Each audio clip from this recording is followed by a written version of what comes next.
Hello, and welcome to Religion and Life. I'm your host, Ozzie. Of its many functions, one of the things that religion does really well is help us with life's passages, such as birth, marriage, and death.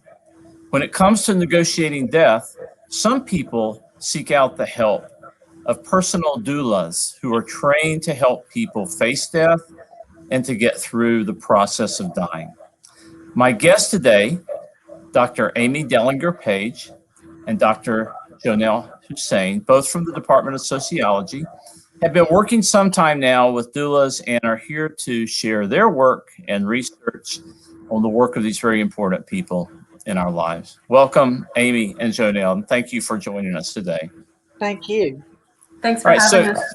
Yeah, so maybe to begin, if each of you could just introduce yourself, what you do in the Department of Sociology, what your interests are, and perhaps what got you interested in the work of doulas.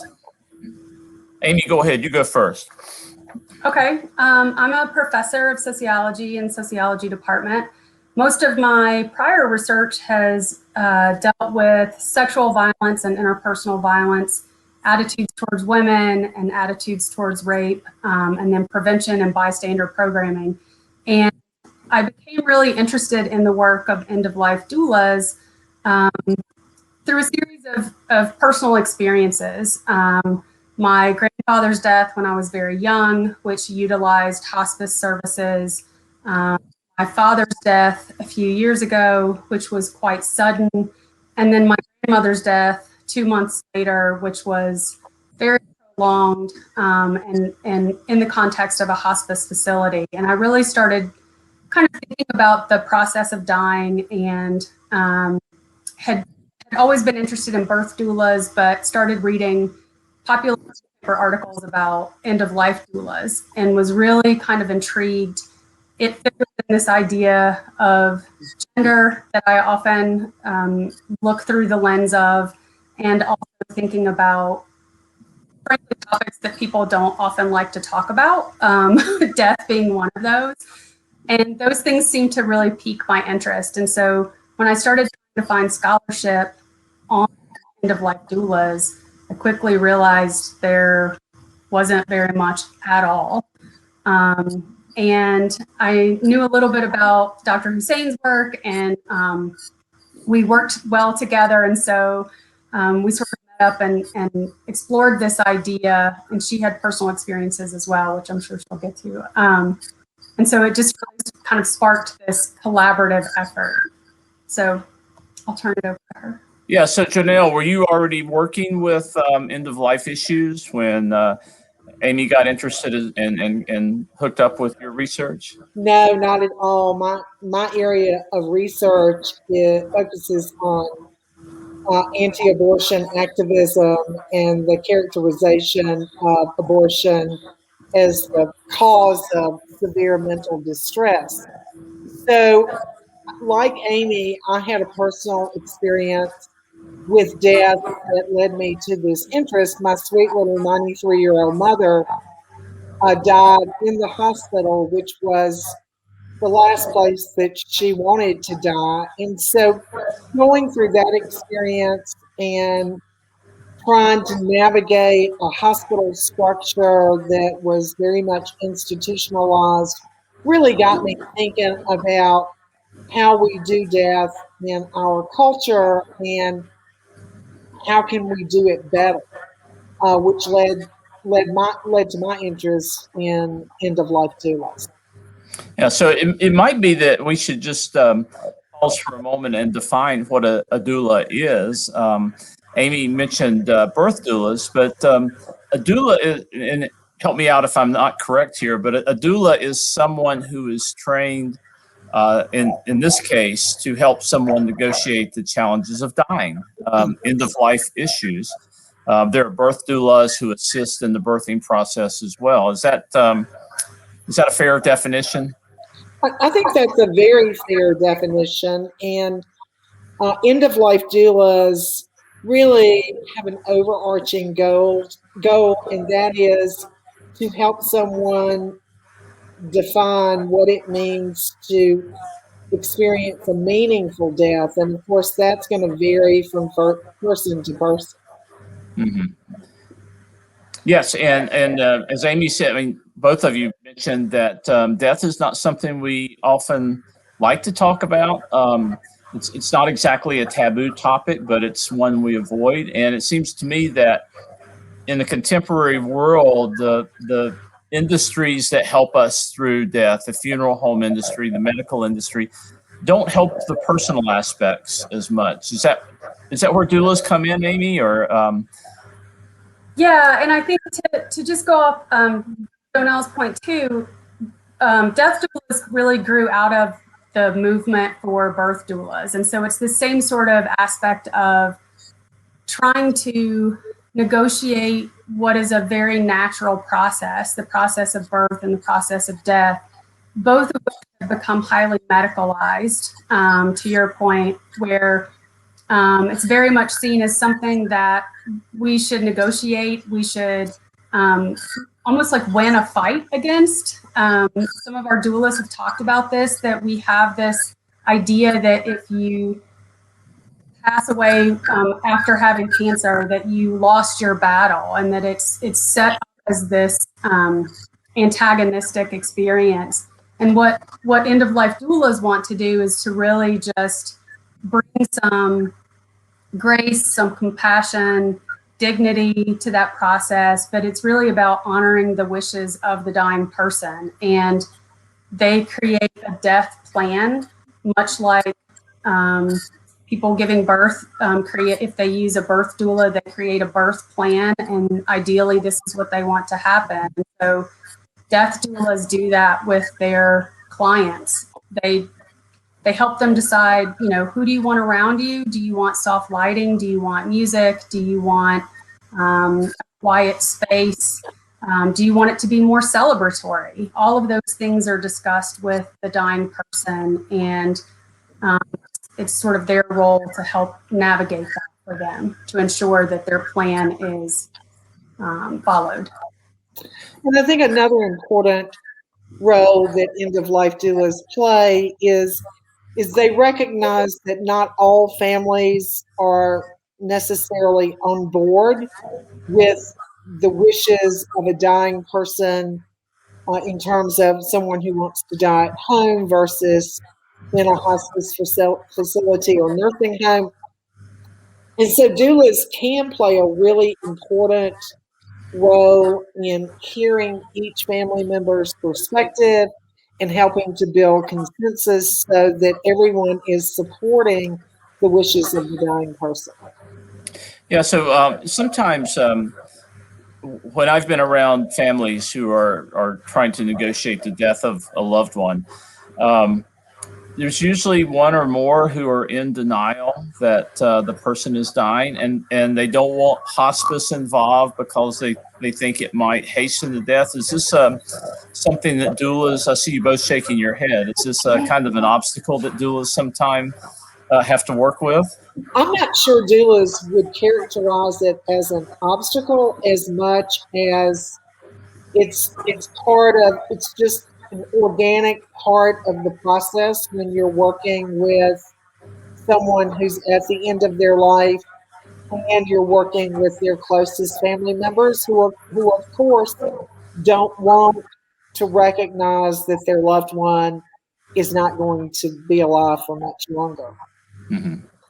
Yeah, so many of our doulas, we did a quantitative survey, and then we also followed up with qualitative interviews with our doulas, and many talked about this aspect of often the dying person has accepted their dying process and accepted their impending death well before family members do. And it's just as you characterized, which I think is why Jonelle and I both sort of smiled, is there's always one or more family members who just aren't there yet. And so part of the role of the doula is to help navigate that, and to really, if they find that that family member or that loved one is sort of impeding the process, to talk to them and articulate and say,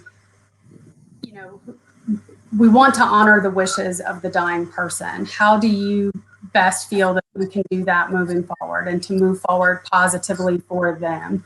They really serve as a, I don't want to say a negotiator, but they really help facilitate that process and get loved ones to sort of understand that the purpose is to honor the dying person's wishes and to do what they want. I've actually interviewed several doulas who characterize the work they do as being a guide. So they interpret what medical doctors and nurses or hospice nurses are telling them in a way that makes sense to the family member who may or may not have any background in medical terminology. They can help family members recognize the physical signs when death is near, so that they're under no illusions that mom or dad is not going to recover from this, and to use that as a time to bring people together to celebrate the life of their loved one. Well, it sounds like being a doula really necessitates a wide and broad collection of talents. Sounds like a doula is part counselor, part medical professional, part spiritual guide. How does one become trained to do this, to be able to work in such an environment and bring together all the knowledge that's needed to do this successfully? Is there a school, a doula school, or how does one get trained to become a doula? So I think there can be a variety of paths. Jonelle and I conducted research with a group called ANELDA. It's the International End-of-Life Doula Association, and it was started by or co-founded by Henry Fursko Weiss. So anyone out there who's watching who Googles him will find lots of news stories, especially recently, about his work and the founding of ANELDA.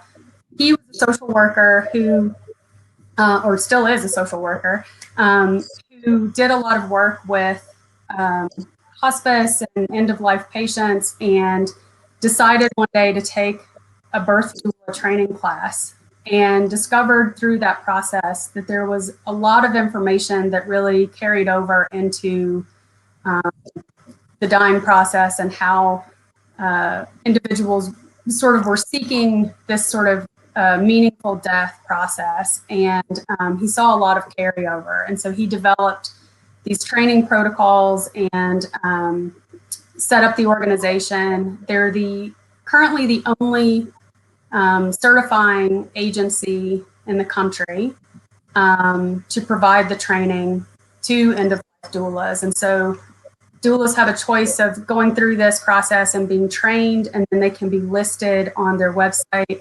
And then there's a further certification process that they can go through. But there's currently no national or federal or government, local, any of those sort of typical certification bodies. There are none of those for end-of-life doula work. And so I think it's important to note the distinction that many people go through the end-of-life training only because they're working with family members or close friends who are facing death. And so they want to be in a position where they can help the person go through this process of dying. And then other doulas extend their training and become certified, which means that they can work in a variety of settings. And so you have some only trained end-of-life doulas, while others go through this additional training. Yeah. So, when I'm talking to you, I mean, what occurs to me, what I immediately think of is these are pastoral duties that are often carried forth by religious leaders within the context of a church or a synagogue or some other religious institution. do most doulas have a kind of religious or spiritual affiliation, or are they working as a kind of secular substitution for some of these priestly functions, or is it both and? Yes to all of that. So, so we actually found a wide variety, and to kind of go back to another point that you made earlier, where you asked if people who are involved with hospice and counseling and social work sort of get into this. That is definitely part of it. We also see a lot of chaplains and faith leaders who go through the end-of-life doula training. It's been a really interesting sort of mix that we see. The doulas who responded to our survey, who are part of ANELDA, again, they're the largest group, so that's why we selected them to work with, because we thought they would be the most representative of end-of-life doulas. Only about a third of them sort of self-identify as Christian. And then we have like another third who identify as Buddhist. We have a smattering of folks who identify as Islamic and Jewish. And then a lot of folks who say, I'm spiritual, but I have no defined affiliation. I think a really interesting theme throughout our conversations with the doulas, the follow-up interviews, is how they're often guided by this really strong spirituality, whether that takes a religious form or a more spiritual form. But they're all really cognizant of that, and they're all very dedicated to saying, this is my belief system, but my belief system is not part of this process. What's very important is that I honor the belief system of the individual who I'm working with, and whatever it is, whatever their faith tradition is, whatever their spirituality is, that's my job to honor that and to not let my own sort of background infringe on that. And so that's been a really wonderful and exciting and interesting part of our conversations with them, I think, is just how diligent they've been about researching other faith traditions so that they can then honor the faith tradition or the spirituality that their dying person wants.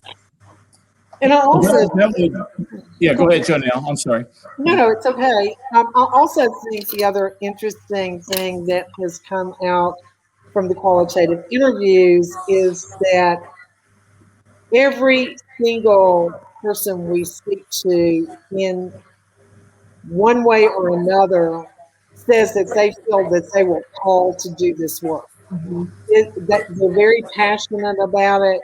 Many of them have come from successful unrelated careers, and perhaps they started out volunteering at hospice, or they talked to a friend to introduce them to ANELDA, and they got excited, and they said, this is what I'm supposed to be doing. And so their goal is to honor the person who's dying, whatever that means, in whatever way that means, is meaningful to the dying person. Yeah, both of you, the language you're using sounds so familiar to how a minister might express the same sort of thing, that they are called to do this work. They want to be of service to the dying person and the family. But I guess one of the things that distinguishes the work of a doula, an end-of-life doula, from a minister doing end-of-life counseling is that the minister would be less likely to honor any sort of individual preference or faith tradition. They would be representing their own faith tradition, I suppose. So in that sense, the doula is maybe more flexible across a spectrum of clients, I guess. I think another really interesting part of the work that doulas do, and this is one way that they do differ significantly from medical personnel or anybody in the ministry, is that when the person is actively dying, they may well be there with that individual 24 hours a day, providing respite to family members if the individual chooses to die at home or even in hospice. But they are there to offer comfort and they just don't leave the side of the dying person. They become almost like a family member in that respect. That's amazing and requires a really high level of commitment and It caring. does. Yeah. It really does. Yeah, I think it really goes back to Jonelle's earlier point about they often talked in this language of, you know, this is a calling for them, and it feels natural. It feels like an extension of who they are to offer these services. They're people who have always been interested in talking about death, and providing information to folks who may not know the answers about, like, the fact that you don't have to call a funeral home the moment someone dies. Often people aren't aware of that, or that you can choose to wash and dress the body. You don't have to have the funeral home do that, or, you know, providing that sort of information, I think, so that people have options, providing their comfort level, of course. But yeah, it's been interesting how many of them use that phrasing of a calling. And when we would ask about, like, what are the challenges associated with this, almost all of them, it's like, well, this isn't hard. This is where I get rejuvenated. I just enjoy this work. I love that I can be present for this passing. I mean, it's been really interesting. And most of, I'm trying to think if this is true for everyone we've interviewed, and it may be, that they talk about what an honor it is to be part of that dying process, and to be able to help someone at the end of their life define how they want to be remembered, and to create an environment that is peaceful and calming. I've had a number of doulas say, you know, one of the things that I do is, if I'm working with someone who's dying and there are fractured relationships in the family, and the person dying wants to come to some resolution, I will do what I can to bring children together, estranged children or siblings together, so that at the moment, or as the individual is dying, he or she is at peace and not anxiety ridden because of these unresolved issues. And so it's really, to hear these men and women who are doing this work talk about what an honor it is and how passionate they are. It's really a beautiful thing, and quite different from how we as a culture learn to deal with death. Or not deal with it. Or not deal with it, yes. Yeah. So, Jonelle, you just mentioned the men and women who are doing this work. One of my questions was going to be about the word doula is a feminine noun. I think it's a Greek word. Right. Are most doulas female or women? It means servant, right? I think it literally means woman servant. Most of our doulas are women, but we have, Amy, do you have those numbers right in front of you? I do. So we have about 5% who self-identified as male, and about 3% who self-identified as trans or gender non-conforming or non-binary.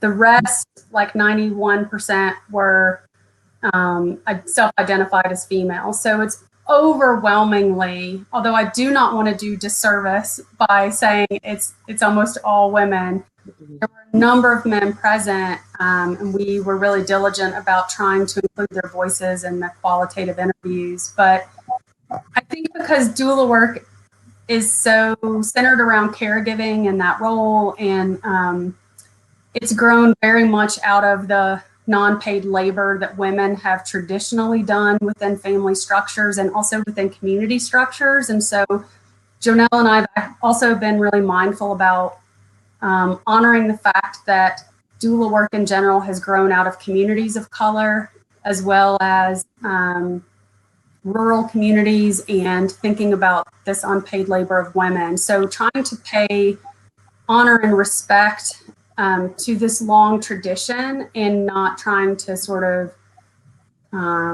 making sure that it's not co-opted in some way, which is it's a definite challenge currently, and kind of a debate within doula work, much like in other realms, like associated with yoga and some other sort of traditions. Yeah, it's I guess you run the risk of stereotyping and generalizing to say that this work is in the vein of caregiving and nurturing, and that women are better at that. But that is something that comes to mind when you think about caregiving and the traditional role women have played in caregiving. So I would just say, because I love that, I just want a chance to sort of clarify that. Say, I don't think women are better at it. I think women have traditionally been the ones who had more of an opportunity and access and more of an expectation around it. I think the men that I spoke with, and I think Jonelle would probably agree based on our conversations, the men that we spoke with who are doulas are amazingly compassionate and seem to be incredible. I mean, the co-founder of Anelda is a man, after all. So I think it's just about opportunity to serve in those roles. And, you know, I think our population of end-of-life doulas also tends to be somewhat older. And so I think that plays a role as well, because many of them got into their end-of-life doula work because they served almost in a doula capacity to their male partners at end of life. And men tend to die earlier than women. And so I think for many of them, this was like a chance to have kind of a career that was really meaningful at a time when they had more time available to them. So I think that's been kind of an interesting aspect as well. And many of the men and women that I've spoken to have either worked in full-time careers and they've either partially retired, they have more time, and this is how they choose to spend that extra time doing this work. It's such important work, and you know, I have so many questions I want to ask you. We're out of time now. This 30 minutes went by very quickly. So maybe you'll have to come back and revisit this topic at some later date. But I'm just happy to get the opportunity to learn more about the work of these men and women who are helping so many people. And I applaud your research in bringing to light the important work of end-of-life doulas. And I thank you both for that. And I thank you both for being willing to give up your time on this beautiful spring day to talk to me about this work. I enjoyed it. Thanks so much for having us. Yes, absolutely. Well, thank you so much. Well, that's all we have today on Religion and Life. I hope you'll join us again next week on AppTV as we continue to explore the relation of religion, spirituality, and culture. Until then, this is Ozzie Ostwald.